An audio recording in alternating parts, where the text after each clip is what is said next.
What's up, beautiful people? This is Kirk Franklin. You're checking me out on Rooted and Buzzing.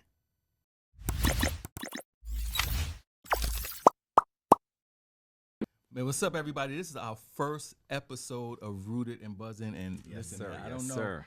where we go from here, Sherwyn. This is like It's pretty up. It's crazy. up. Our first guest, he's a husband of 30 years, man, to Tammy, Yeah, Congratulations. father of 4, yeah, even a grandfather of 2. yeah. Come on. Franklin, like what?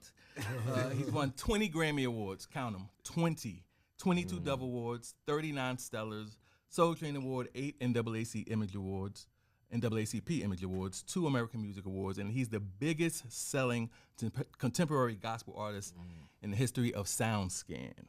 He holds the record for most number ones songs and albums, 14, on the U.S. Hot Gospel Songs and Top Gospel Album charts, respectively. He's also the first artist to top all 5 of Billboard's main gospel charts simultaneously. All right? He's the only gospel artist to grace the cover of Vibe magazine. I remember being like 18 years old, like, oh my God, this is gospel music on the cover of Vibe, right?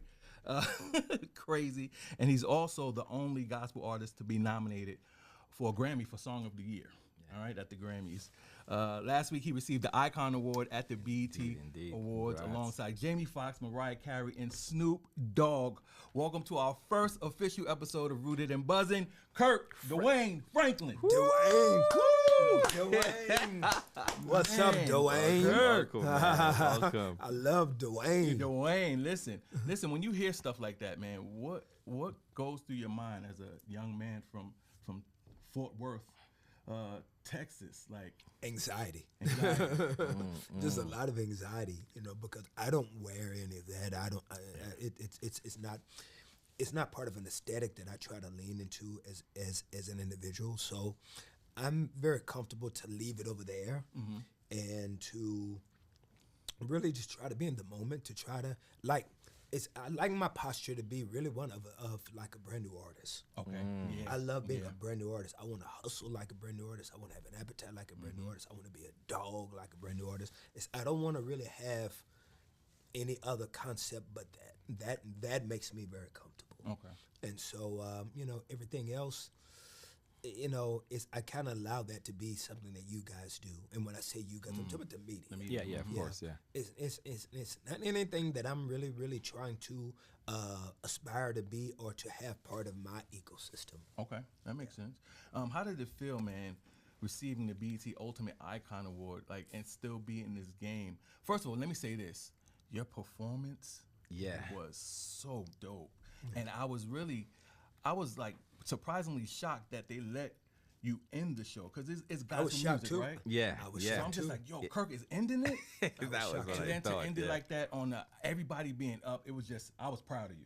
I was shocked too. Yeah, Yeah. that was How did awesome. how did that feel? That whole experience. I had to go pee. I was nervous. I had to go to the bathroom. I had to go pee. Yeah. Yeah, just mad nervous, and just trying to take it all within the context, just space it out and not get consumed with any of it. Yeah. Yeah. How did it feel performing up there? Like, oh yeah. That I had to go pee. Yeah. I did. That revolution was great. I'm like, can he come out with that as a remix? Oh, no, that's a dream. Well, that was on social media. Like somebody did that. Oh, And really? yeah, and I just wanted to let people know, that I wanted, just the people to know that I was aware, that I knew what was happening, in the space, that I knew it was hot, and so I wanted to show love to it. Okay. But even I would say too, even the acceptance speech, there was something about just that honesty, that humility, just sitting there in that acceptance speech. I mean, we were all following it around like, hey, did you saw the acceptance speech? Everyone's talking about the performance, but then the acceptance speech as well, kind of just being in that moment, taking it in, but also still just being transparent, sitting in that moment. I think that also resonated a whole lot with everyone that was watching that. But coming right out of that, at least for me, what was a little, I want to use the word disappointing, but what was a little taking up a lot of the press cycles was Glorilla winning the Dr. Bobby Jones Inspirational Gospel Award. And I think a lot of information was, passed around. Everyone was sharing their opinions and all of that. But being there, being in the industry as long as you've been, when you're seeing stuff like that going on out there, like what are you thinking? Seeing the new generation coming forward, and someone like someone winning as an artist. It's still, it was a Christian song, it's a faith-based song, but like what are your thoughts with that? I don't have any. I don't have any. I try to really focus on what's in front of me, and I just really try to be intentional about what I'm called to do. Yeah. And I try to love everybody that I'm supposed to love, and I especially love people that love me back. And so no, I think that's spot on. That's spot on. As well, because again, we were chatting earlier, Hasan and I, and just the fact of impact and influence that you've just had throughout your career, and winning an Icon Award while still being in the game. A lot of times I think we've seen when folks receive an Icon Award, they've retired and they've been out of the game, but you're very much active and not going anywhere, and it's just keep revamping yourself. So I think that in and of itself was great to see too. Oh, that's very kind of you, and I give God all the glory, and I'm very grateful for the people that are really around me, like the team of people that I have. Those are the people that I really try to lean into, and I'm just really thankful for their leadership, for their direction, and man, I'm really overwhelmed myself, just with the kindness of God, and just the fact that I get a chance to still show up and be a part of the family. Go ahead, son. Man, you dropped "Do It Again" on June 6th. What's the heart behind that song, man? Because do you like it? Yeah, of course, man. And I like it even more once you performed it. Like, it's one thing to come out like with it felt something. good in the performance. Like, I love how it's set in the performance. Like that was because it's so hard to introduce new music. I know. Especially and especially when you've been around since 1932. Right. And so I was just grateful that that God kind of allowed the idea to flourish and to kind of come up. So so then when it landed in a place that felt right. It felt beautiful. It felt purposeful. And so that was a good moment. What's your process for keeping the sound fresh without kind of losing the soul of it all? Because like you said, coming out with music now is so different, the way it's streaming and all that type of stuff. So what's that process? It's I think that the songwriting process still remains what it is. I think that the execution of just production and the sonics, I think I just really try to just stay tapped into people around me that can give me advice and direction, and then I'll kind of marry myself with other individuals around me just to be able to see how to be able to sonically make things continue to feel forward and push forward, and I just try to surround myself with people that are smarter than me. Yeah, Smart. But and I think a lot of times we've constantly, like Hasan mentioned, and seeing the evolution of Kirk Franklin, right? We've seen various stylings, various things that you've done. Is there a particular, I guess, style of music that you haven't touched as yet, and you're thinking, at some point I probably want to do not, maybe it could be house, maybe it could be something else, but is there something that you haven't touched that you're contemplating? Yeah. As a matter of fact, on the new album, there's I'm getting a chance to enjoy a couple of sounds that I hope you enjoy when you hear them.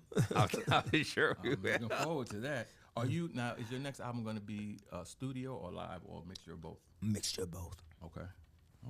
Mixture of both. I love that. I ain't giving you nothing else. I know. I was about to go. we gotta ease him in. He's not. He had a little practice today. So listen, man, you have this new podcast, which I was coming in the other day, and my wife was watching it. I was like, Kirk, DC Young. Wait, what is this? And it's like Den of Kings. I said, man, Kirk is the busiest man on the planet. Podcast, and I was fascinated by it, man. Thank you. Yeah, man. How did that come about? Man, well, I've always been told that people like when I hold court around dinner. And so, like, that is kind of that is something that I always enjoy. Like, if we're going to go to dinner, we're going to have really engaging conversations. And so this year at my birthday dinner, I flew to to Atlanta, and I had dinner with some of my friends. And so once again, it was very engaging, very enlightening. And they were like, man, you need to do something with this. Wow. And so I just basically the show is conversations with black men over dinner. Yeah, that's what it's like, yeah. And it's very engaging. It's very thought provoking, and the response has been incredible. Yeah, we it saw has that. been incredible. We're approaching almost 1 million views.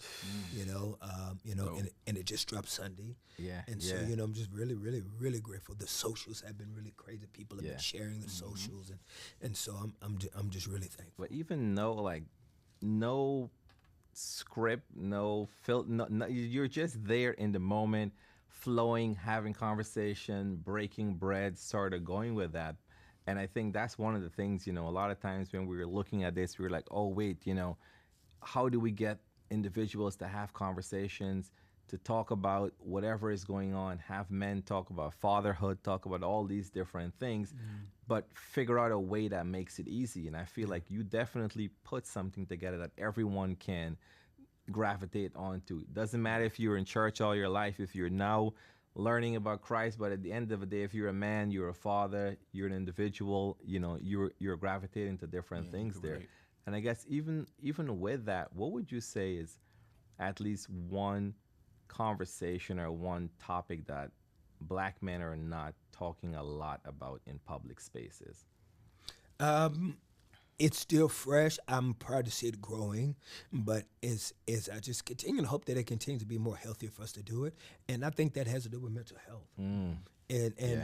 But at the same time, just like you guys, I'm quite sure that you're seeing some growth in it. Sure, There is some levels of comfortability, and I think that's very important. It's because especially in the communities of faith, there's always been a stigma connected to it, where the stigma is there's something wrong with your faith if you're having all these issues with mental health. And so if you got to get on medicine or you see a therapist, what's wrong with your prayer life? And all of these things must be deconstructed so that men can have a safe place to realize that they are body, soul, and spirit. That's key what you mentioned, because even growing up Caribbean, because I'm from Guyana originally, and growing up Caribbean, there's a lot of things that you were just thought like, hey, if this thing is happening, just suck it up, be a man, deal with it, internalize it, go ahead, get married, have kids. And it's just a lot of things. Like I started therapy about like maybe 5-6 months ago. I've been going weekly now, and I'm like, man, why haven't I done this like my entire life? It's like incredible, right? Yeah, Incredible. it's just something really. So you're spot on with that for sure. And I am a black man that prays and sees a therapist. Yeah. And I've been in therapy almost 30 years. Wow. Oh yeah. Wow. Oh, I am a fan of therapy. Yeah. Yes. As I celebrate it, I praise it. And June being Men's Mental Health Awareness Month too. So yeah, for sure. Absolutely. And you mentioned therapy, and I saw that on when you had your interview with Angie Martinez, how you mentioned, therapy, because I think now it's more normalized now. So I think that's why it's more popular, which we need more of that. People like you, talking about it. So I applaud you for that, man. Thank you. Yeah. So we were talking about the power of partnership earlier. Like he and I, we was like, yo, we need to do this podcast. True story. A week ago, we've been talking about it, and we said, listen, he was like, I think Kirk's gonna be in town next week. My brother-in-law is his driver. What can you do? I was like, oh, I'm cool with Ron, so maybe I could hit up Ron. I go get a haircut, come out, text message from Theola. I haven't spoken to Theola, about a decade, Theola? Hasan, I'm working with Kirk next week. He's gonna be, I'm like, God, you're amazing. That is crazy. What? And I call him back, and I'm like, yo, I didn't really have to do much. That is crazy. That's crazy. That's dope. Yeah, man. God is dope. God is dope. Indeed, So indeed. we couldn't stop dope. smiling. He was like, nah, you're lying. I said, bro, I don't even understand, but it's God the is Lord. dope. God is dope. So talking about partnership, because we have our own entities, me with Root Magazine, him with Gospel Music Buzz, and now you with Insignia Assets, with Phil, EJ, Ron, and JJ, and Norman, of course. Norman. Like, man, now you're chief of creative services. You have 12 jobs, bro. How do you do it? When do you sleep? Yeah, it was the right move to make for me.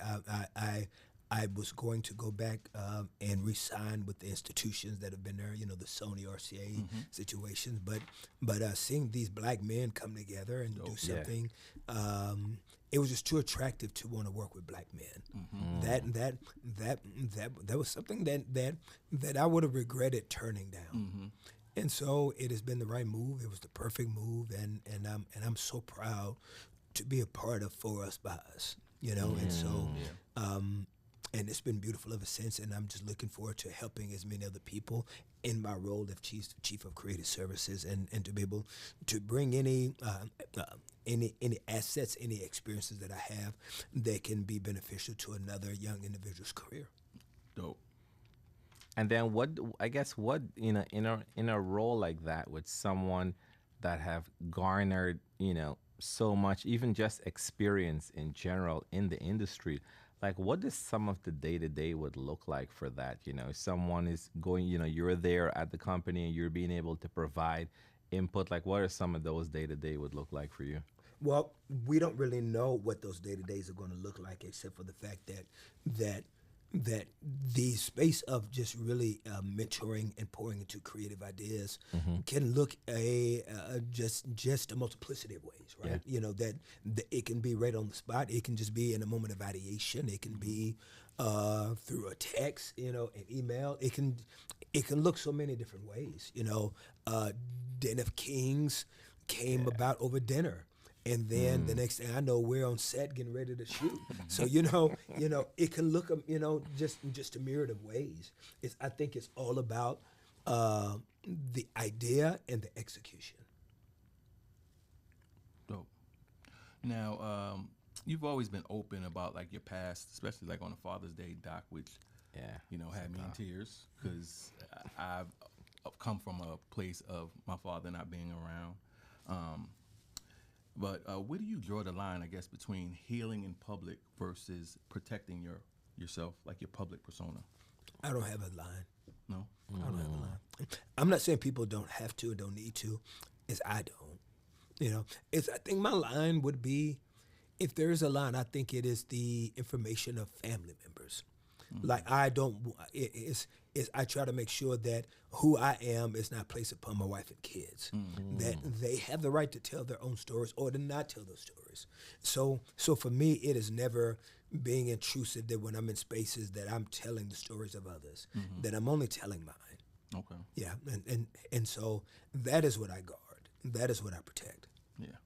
But I guess in that same vein, though, do you feel as though that after just being a public figure is one thing, being a Christian in the public eye is another thing, but do you feel that pressure still now that hey, I have to be this, I don't want to say perfect person, but I have to always do everything to the T because there's always going to be a camera somewhere, there's a smartphone, there's someone, like certain things happened 20 years ago, sure, they might have had someone that wrote about it on the blog somewhere, but now it's like everyone is there with a camera sticking in your face. Like, what is that like, dealing with that on a day-to-day was for someone that have accomplished so much and operate at such a high level as you?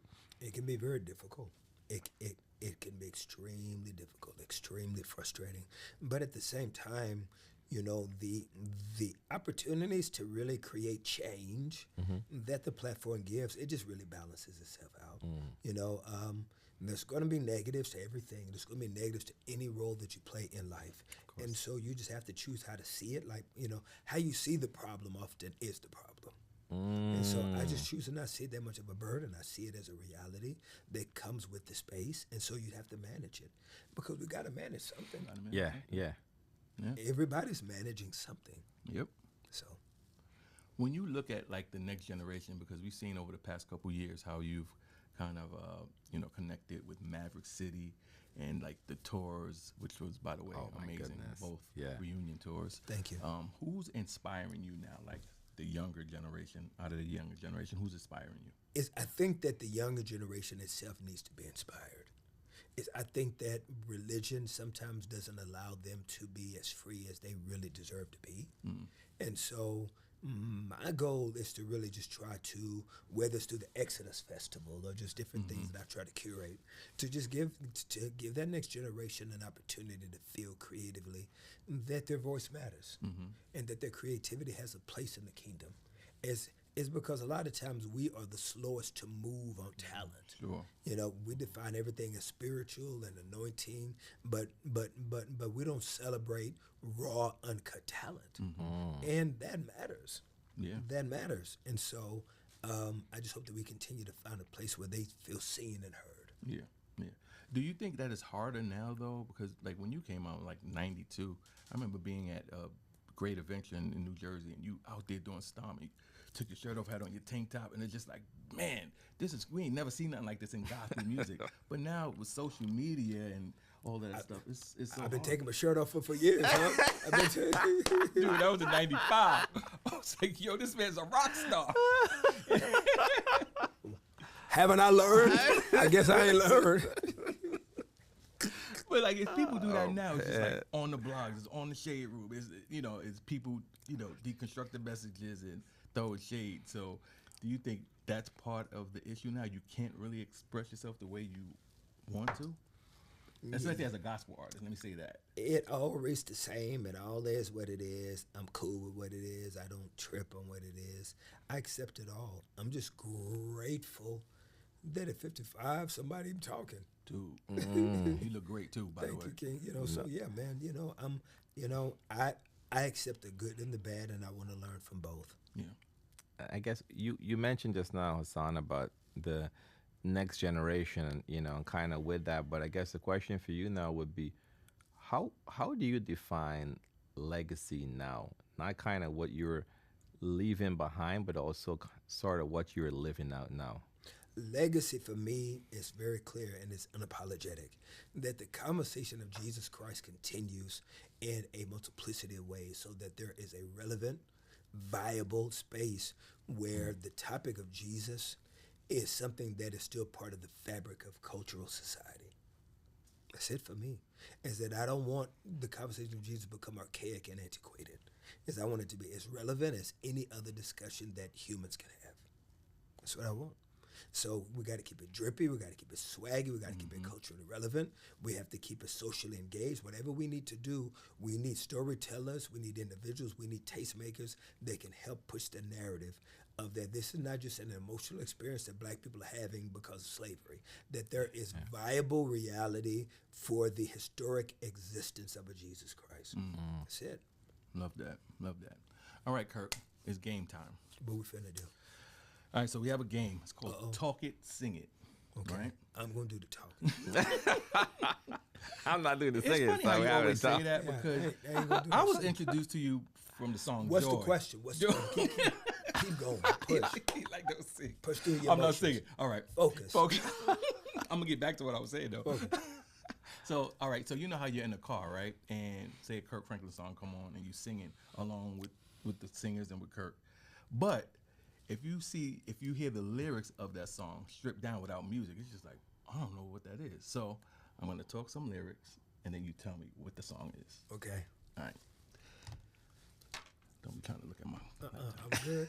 All right. I think he glanced. Those were the times we had, sharing a joy that we thought would last. Memories of love and affection never really was just like a dream. Was it the simple things that made me so crazy about you? Was it your charm or your passion? It's not hard to believe. I love you and I need you, so I'm. First of all, that ain't a Kirk song. It's not a Kirk song. Oh. It's another song. Oh, I thought we were doing a Kirk song. I didn't know. He's like, I ain't write that. I don't know what that is. However, you sampled this artist. That's Patrice Rushen. Yep. Ooh, wow, that's impressive. Forget me nots. Let me tell you why. That's impressive. Well, Tell us the story. well, it's because I could tell a woman wrote that. Yeah. And Patrice's record is the only record I've sampled of a woman. Oh, wow. It That's is. wow. It's the only sample I've sampled of a woman. Yeah. Wow. That's Okay, I got another one. Okay. that's I spot had to on. try to trip you up here. All right. We had a quarrel, and I let myself go. I said so many things he didn't know. And I was, so bad. I don't think he's coming back. He gave me the reason. Been around the world and I can't stop him. Yeah. Oh, Kirk, you're good, man. Man, 2 in a row. I never had that happen. All right, one more for the road. Now that it's over, there's no more use for guns and war. BB and CC Heaven. Oh, he didn't even give you a next lyrics out, man. BB and CC Heaven. This is why he's the GOAT. He didn't give you a alpaca. I'm the alpaca. I just like music. You like music? Yeah. Who are some of your all-time favorite artists? Like growing up? I have a lot. Give me 3. You gotta understand, I am a music aficionado. Yeah. I love Yo-Yo Ma. I love Elton John. I love the Rhythmics. I love Steely Dan. I love Anita. I love Prince. I love Andrea Bocelli. Yeah, I'm just some, I love Pete Rock. I love Jay. I'm a music guy. You love music. I'm a music guy. Yeah. Man, that's different side of the spectrum. Yeah. I love music. I love Edwin Hawkins. I love Andre. So I love music. Yeah. No, there's something that kind of brought back the memory just now. When you were talking just about family and about just living out your purpose right now. What's one thing I guess I would say? What does joy look like for Kirk Franklin right now? Right now, I am living in an abundance of joy. Right now, I am overwhelmed by the grace and kindness and mercy of God. One of my favorite scriptures: God not treating us as our sins deserve. That is the most beautiful phrase. Is because I know what I deserve, and the fact that God has not given me that, bro, brings me to my knees in great humility and thankfulness. When you look back at the young Kirk, especially like in the 90s when you first came out musically, what would shock him the most about the Kirk today? That I still wouldn't be wearing them shoulder pads in my jacket. That was in style back then. Yeah, but it was a mess. It's like, why everybody's shoulders so big in the 90s? They ain't better play football. That's hilarious. Anything else like that? And them white socks. I don't know why I got on white socks with patent leather shoes. What were we thinking?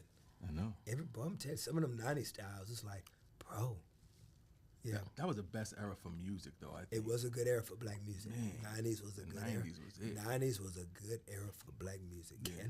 Cannot deny that. Cannot deny that. Did you think back then that 30 years later you would still be doing this on such a high level? Well, first of all, no, but even back then I wasn't thinking about much of anything. I was just really trying to survive the moment. I think that those moments were more consuming than people realize.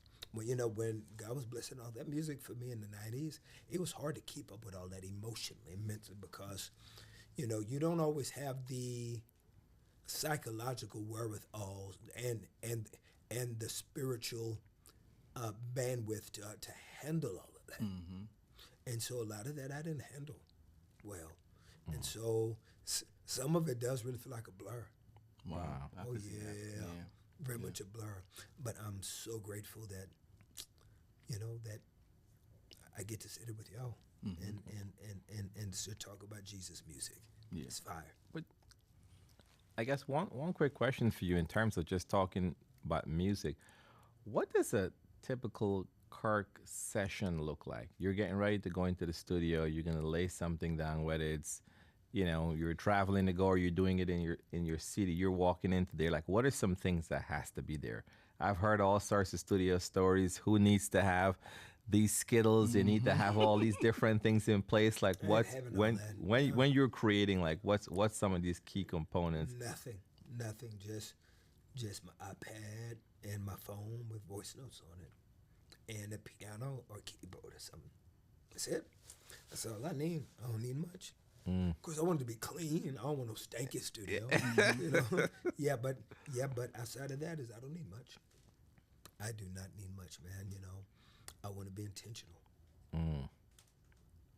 And do you have like a bunch of songs like written in a notebook, like, because you're such a prolific songwriter, and you always joke about not singing, being able to sing or whatever, but like I said, being introduced to you with Joy, you had Ring. When I can't wait, you had Ring. So to be introduced to gospel music, and for someone who doesn't, like you say, doesn't necessarily sing, it's kind of amazing to be like Kirk Franklin and not really sing, but be so huge in gospel. So me, I always, when I hear the songs, I'm like, man, these lyrics are prolific. Where does that come from, and how do you, I guess, craft a song? I don't have an impressive answer. I really don't. It is really the thing that really reveals to me more than anything in my life that there's an existence of God is songwriting, because they really come out of nowhere. Like I see it, melody or lyric, it just comes out of nowhere. And it doesn't all come at the same time. It can come a piece, and then weeks later another piece, or a stoplight, or in bed. Yeah, that's what I want. It just it's just random. It's random. It's random. But when I hear it done and I hear this, it's like I'm blown away. I can't believe it's like I believe I've never written a song before in my life. I believe everything I have, God has loaned it to me. Wow. And so, what do you like about the new song, or not like? No, I wouldn't say not like, for sure. I mean, I feel like it's a declaration. I know sometimes we keep saying this is an anthem and that's not an anthem, but for me, it's just in the season that I'm in, just reassuring that no matter what's happening, He's gonna still do it again, and it's gonna just even if you keep repeating that particular part and just hearing the choir backing it in and just keep rehearsing it over and over, like it's definitely has been pushing me through a lot of little moments and a lot of stops I may just kind of hit upon, and I'm like just keep rehearsing it. So for me, it's simplicity, but at the same time still pretty powerful. Thank you. Yeah, it's dope. For me, it made me create Kirk Franklin playlist. It's like, all right, this is a new joint, and it's familiar. It gave me like the Love Theory type of feel. Great. But like I said, I liked it more once you performed it. It's just like, because it's something, it's interpreted different when you perform it. Yeah. You got to get out there and hit the pavement and let people see it live. So with that being said, like, is there another tour coming? I don't know. I don't know. One day at a time on all of it. Yeah. We'll see. Yeah. I guess it almost feels like, I guess, like a small disservice if I don't ask this, but for someone that is, and I love to ask this question, for someone that is now starting out, sure, looking at where you're at right now, but for someone that's starting out, just to, like, what word of advice would you give to that person? They're getting into music, they're writing, whether they've just gotten out of college or it's something that they've picked up and they want to make this like their long-lasting career and sort of have just a fraction of some of the success that you've garnered over the year. But what would you say to that person? Run. Well, if they don't want to run, what else? Let me finish. Run, and only do this if you have to. If something in you can't do anything else but this, then do it. Only do it if you have to. Does that make sense? Yeah. Like, don't do this because you want to. Only do this because you have to. That's good. That the burn in you is so heavy that you have to do it. Because with the climate right now, with the space where music is, the space of the conversation of Jesus, you're going to be so discouraged. You're going to be so unfulfilled. You're going to be so frustrated. You're going to be so broke that you only do this because you have to. Because that's the only way your music's going to resonate. We need to feel the desperation in your music. So only do this if you have to. Wow. Yeah. Yeah. That's good. Only do it if you Like your life have depends to. on this. Yes, sir. Yes, sir. Like this your last meal. Yeah. Yeah, facts. And to be honest, Sherwyn, a lot of these new artists, sad to say, they don't have that mindset. And I think that's why Kirk is at the top of his game. Because look at him now. He's working, like, going from, I mean, I've seen about 4 interviews with with him Within the even last preparing few for weeks, this. yeah, Over yeah. the last week. A lot of these new artists, man, they don't move like that. Like it's Do you think it's because I have access to move like this, just to be fair to them? Do you think it's that? no, because you don't have to do it. You're Kirk Franklin. You don't have to. We just starting this today. This entity, you didn't have to come here, coming from Facts. Earn Your Leisure and all this type of stuff. You was at the Apollo last night. Angie Martinez, Big Breakfast Club. So I mean, we're the little guy. You don't have to do it. You don't have to do all that you're doing. But I think a lot of the new artists, they don't see the benefit in certain media platforms or just hustling. That's like a lost art. And I feel like even during your Exodus conference, you should probably do like a round table for like new artists and really just pour into them. Even when I saw you at the Stellars last year, like you showing up to people's events and Yeah.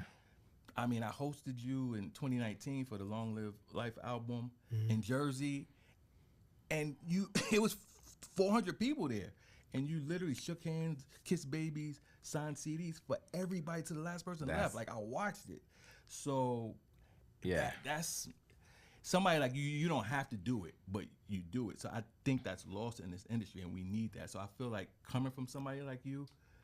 Because a lot of these artists are lackadaisical, and I'm telling you what I know because I do consulting as well, and I'm managing some artists now, and it's the hustle's not there like that. Really? Yeah. But even I think, like you said, access is one thing, but also at your level being personable, because what Hasan said brought back to me what someone else was even telling me the other day, is that whenever they've gone to one of your concerts, and I've gone to the last one when you were in New Jersey, you came out your dressing room and you were taking photos with folks. You came out, you took, my wife and I were backstage. You came, you took a photo, you did this, you did all these different things. So I feel like still being personal and being able to shake someone's hands, dap someone up. I feel like folks really rock with you heavy on the front, that you can just meet someone wherever they're at and you can still show that, that humanity part as well. I mean, outside of all the drip, because you talked about the shoulder pads, I mean, you stay fly, man. We were even talking about that. Like a fashion icon in this industry too. I ain't gonna front. Hilarious. Yeah. But thank y'all, man. This is a great honor, and and I receive the kind words that y'all say with great humility. You know what I'm saying? Because I'm very clear, and I understand one important thing. It don't have to be like this. Yeah. I promise you, I understand clearly. For people who want to talk to you, for people who want to give you time and space, people don't have to do that. And so when I show up, I'm grateful just for the opportunity, because I know it could be so different. Yeah. I'm clear. Yeah. And I do gospel music. I'm not doing a music that's in high demand. So when you show up, you understand that, bro, you gotta have a level of gratitude, because you understand that you're already coming in with a deficiency. Doing gospel music right now is like being an Avon salesperson. I remember that. Yeah, it's true. A lot of people not buying. Yeah. When last time you seen somebody show up at your door talking about Avon? Yeah. So you got to have a level of sensitivity to it all, and I just pray that I never forget that. That's why I prefer the posture of a new artist, because it keeps everything in perspective.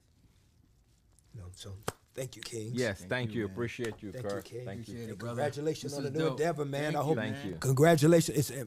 Am I still running? Yeah, man. And congratulations on the new endeavor, man. I pray that you guys really, really impact the culture and the genre in ways that continue to elevate and diversify, because we desperately need it. And I'm honored and proud to be your first guest. Thank you. Rooted and buzzing, baby.